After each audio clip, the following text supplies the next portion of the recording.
L'État a chargé l'OFB de la gestion adaptative en France. Mais comment s'organise la mise en place de la gestion adaptative?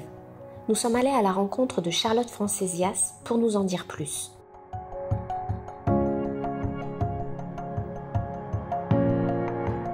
La gestion adaptative, c'est un processus de gestion collaboratif qui permet de prendre des décisions concertées et basées sur la science sans que les incertitudes ou le manque de connaissances soient un frein. C'est un système de gestion qui permet d'améliorer les connaissances tout en prenant en compte les enjeux socio-économiques. Ce processus s'organise autour de 5 grandes étapes qui sont souvent répétées annuellement. La concertation, le bilan des connaissances et des incertitudes, la phase décisionnelle et de mise en place, le suivi scientifique et la réévaluation.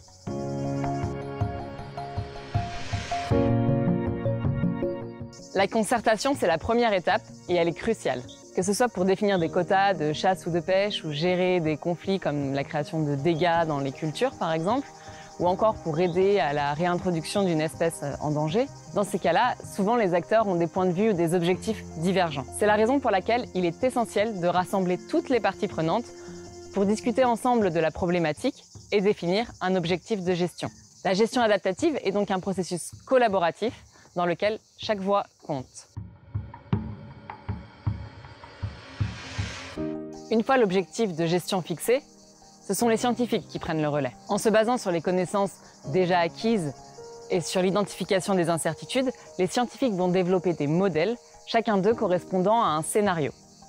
Ces scénarios permettent de présenter différents cas de figure et d'anticiper les conséquences des futures actions de gestion.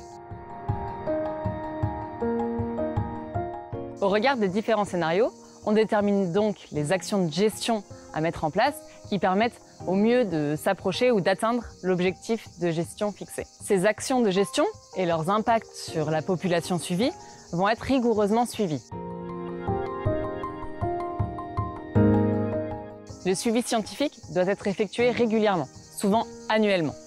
Tout ça pour suivre les données, les paramètres de la population qui nous permettent de voir si on va vers l'objectif de gestion fixé. Ça peut être la taille de la population ou sa composition en sexe ou en âge, mais aussi la quantité d'un habitat essentiel pour l'espèce ou encore le nombre de dégâts créés, par exemple.